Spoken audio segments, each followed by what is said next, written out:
Recently, I've decided to build a motorcycle from top to bottom with absolutely no experience. I'm about to show you the process within 10 minutes or so, give or take. Man who fetches the wood gets warm twice.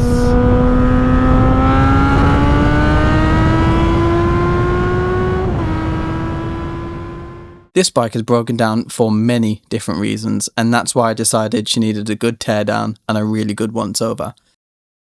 I have 2 engines, 1 frame, and no hub. Right, so first things first. The original engine that was in there had a whole bunch of issues. I'm sure the timing was off as it was previously torn apart due to a spark plug shearing out the cylinder head. That was like within a year of me buying the bike from this dodgy dealership.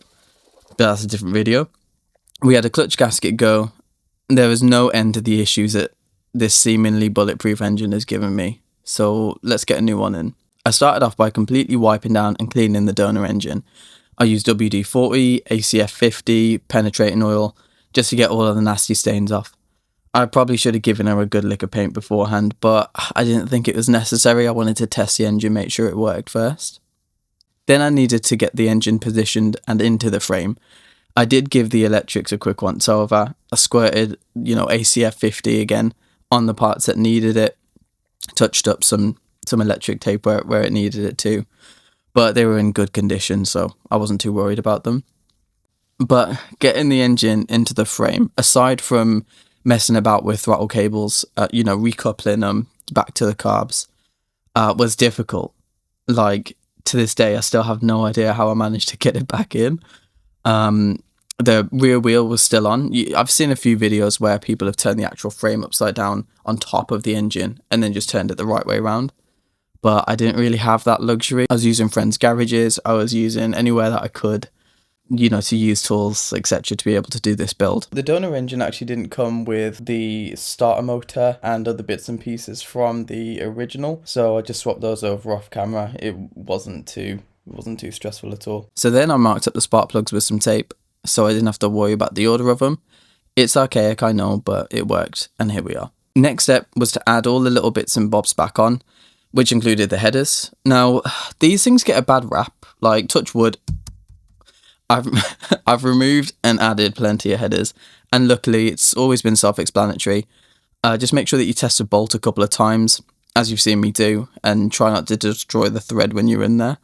I found that actually propping up the bottom of the headers with, I think we had like a few 2x4s, actually helped quite a lot, because then once you loosen everything, you loosen them all, or like loosen them all, sort of. I don't actually take one bolt out and another, because then it feels like there's too much pressure on them, unless you have the 2x4s or something underneath there.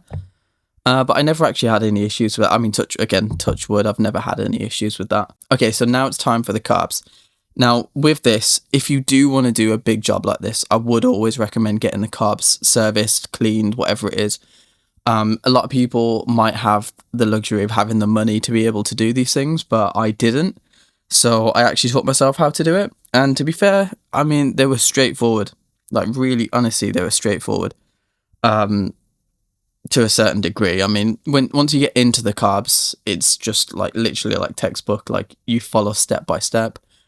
You can also, if you're being cheeky, add a stage 1 Dynojet kit in there as well.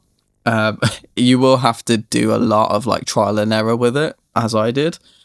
But I needed to clean the carbs anyway, because they started making this sound. When taking the bolts out the carbs, they ended up just mushing, got rounded off, and we ended up having to Dremel like a channel through the heads of these screws, so that we could knock them off with a flathead. And to replace or fix that issue, I ended up just replacing all the bolts in the carbs themselves. But again, the carbs were simple, really straightforward. I just followed the instructions, give it a little more fuel than was suggested, because I'd rather run her a little bit more rich, especially since it's a new motor. Now it's time to get the carbs back in, wire everything up, which is actually quite a lot harder than you'd expect, and what I was expecting as well. I probably should have taken videos and points of reference before.